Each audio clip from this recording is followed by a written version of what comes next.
Lu Sheng and Lan began to walk around the spaceship. Our boy started to silently listen to Lan's explanation. Thanks to this, he generally understood the structure of the star universe and that during long waits, he could enter the universe seed to cultivate. This turned out to be the same dream space he had experienced before. Lu Sheng focused and went into the dream space. It was night, and now there were several golden moons floating in the sky. Lu Sheng sat on the ground, and energy from the energy crystal began to enter his body. Unlike before, on the Silverbird, Lu Sheng had a huge amount of high-density energy crystals as supply. Very soon he reached 10,000 immortal cells, doubling his vital and physical power. Lan, who was standing behind, put his hand on his chin and fixed his attention on Lu Sheng, causing his eyes to widen in surprise. He could not believe that Lu Sheng had spent several million of his black crystals in a single month. He undoubtedly considered him the most talented warrior he had seen in the last 4,000 years, and this made Lu Sheng's future generate immense expectations for him. Lan crossed his arms and with a serious gaze gave the order to his subordinate to continue supplying black energy crystals. He did not care about the costs. His subordinate placed a hand over his chest and nodded. At the same time, in the dream space, there was a red moon emitting a strange energy. Not long after, a powerful warrior carrying an axe as a weapon appeared in the sky and began staring at Lu Sheng. The attention of our boy focused on him, and his eyes began to shine with tranquility.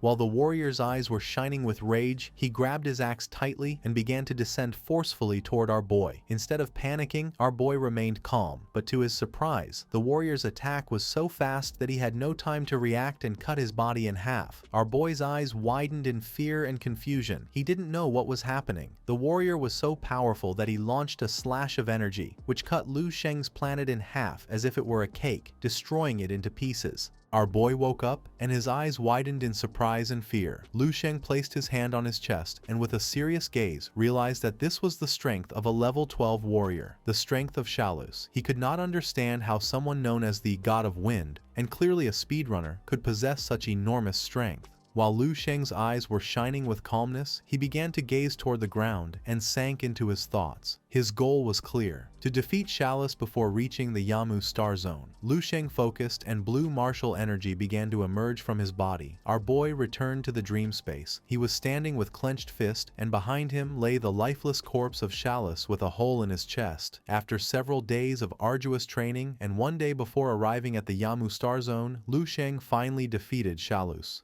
Lu Sheng focused and summoned a powerful ball of martial energy in his palm. By absorbing the primordial force of the new planet, he had strengthened himself at least more than 3 times. Several days later, Lan's spaceship arrived at the Federation Gathering Center of the Yamu Star Zone. The ship's ramp activated, and someone began to descend. With a smile, Lan extended his hand toward the futuristic city, welcoming our boy to the Yamu Federation. Lu Sheng began to contemplate the city in silence. With an exhausted expression, Lu Sheng began stretching his arms. Now that they had arrived, he asked what they were going to do now. With a serene gaze, Lan explained that first he would take him to register his legal identity as a stellar citizen. Without this registration, he would be an undocumented person, and in this place, he couldn't even buy a basic meal. Literally, he wouldn't be able to move forward even one step. Lu Sheng put his hand near his mouth and began to yawn. He decided to let Lan take care of this. With a serene gaze, Lan began to gaze toward the sky, and said that now Lu Sheng owed him a favor. He began to stare at our boy, and his eyes started to shine with confidence, making it clear that he was the one who had found Lu Sheng. The attention of our boy fixed on him, and his eyes widened in confusion and curiosity. Lu Sheng perceived that Lan had achieved something with just a look, but he felt no hostility. However, this did not matter to him. After having defeated Shalus, he was sure that killing Lan was now only a matter of thought. It was daytime, and the sun was shining high above the city. Under guidance, Lu Sheng entered the City Hall building to process his identity. A man with purple hair offered Lu Sheng an identification card, and with a kind smile, informed him that his citizenship had been successfully registered. Lu Sheng grabbed the identification card. It detailed his name, Lu Sheng, his race, standard human, and his level 9. His new identity was 3rd level citizen of the Yamu Star Zone, and his home planet was Blue Planet A24862 of the White Mist Star Zone. He began to observe it carefully, and his eyes filled with surprise. With a curious gaze, he mentioned that he remembered Lan had said before that citizenship started from level 1, so he didn't understand how his could be level 3. The man extended his hand and with a cheerful smile explained to Lu Sheng that he had been recommended by the law officer Lan, and because of this his identity was different from that of an ordinary person. He clarified that the citizen level was related to power, talent, assets, and connections. Lu Sheng's attention focused on this, and his mind filled with curiosity. He couldn't believe that just with a recommendation, he could already reach level 3. This meant that he only needed to reach level 11 to become a stellar noble. With a serene expression, the man explained that the identity card contained 10 million black crystals, a gift from Mr. Carl, and Lu Sheng could use them anywhere where stellar citizens resided. Upon hearing this, Lu Sheng came out of his trance, and his eyes widened in surprise and confusion. The amount seemed enormous to him. He remembered that, among the red eyes, they barely gathered a few tens of thousands, and yet Lan showed immense generosity from the beginning. Then he came to a conclusion. What he had obtained from the red eyes and their group could not be all their wealth. He realized that no one would keep all their money in their pockets. It was probably hidden in their identity cards. The man extended his hands toward the table and with a smile asked our boy to wait a moment. Lan was still discussing with Mr. Dodd, and he offered him some snacks to eat during the wait. Lu Sheng came out of his thoughts, and his attention fixed on the man. He approached the table and grabbed a donut. Our boy sat down and took a bite of the donut. His eyes widened in surprise since the donut was very good. Lu Sheng took out a bracelet and took another bite of the donut. This seemed like the perfect moment to eat while checking if he could find the identity cards that Red Eyes and the others had hidden in their storage bracelets. Lu Sheng started eating without stopping and devoured all the donuts there were. Lu Sheng grabbed another donut and took a bite, but then he put his hand on his throat and began to spit. He was confused as he almost broke a tooth.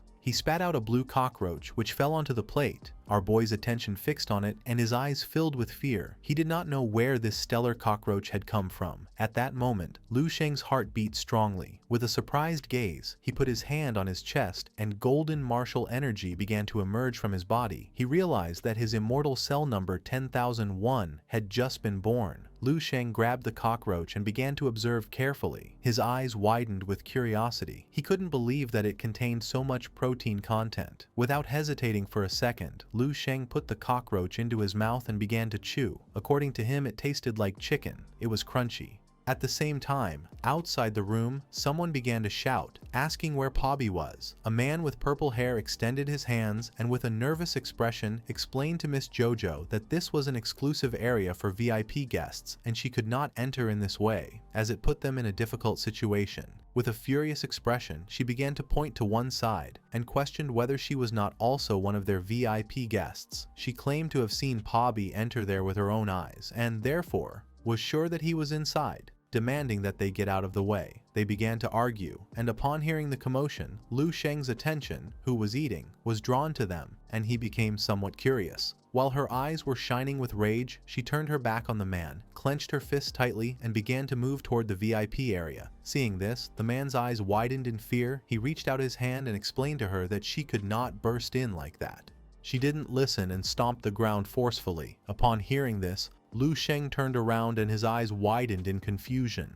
With a confident gaze, she began to point at Lu Sheng with her finger, declaring that it had definitely been him who stole her Pobby, since his body still had the smell that it had left. Lu Sheng began to observe her in silence and started to sweat. He was confused, not knowing what was happening. This is the end of the video. If you guys want to see the next part, then don't forget to subscribe and like the video.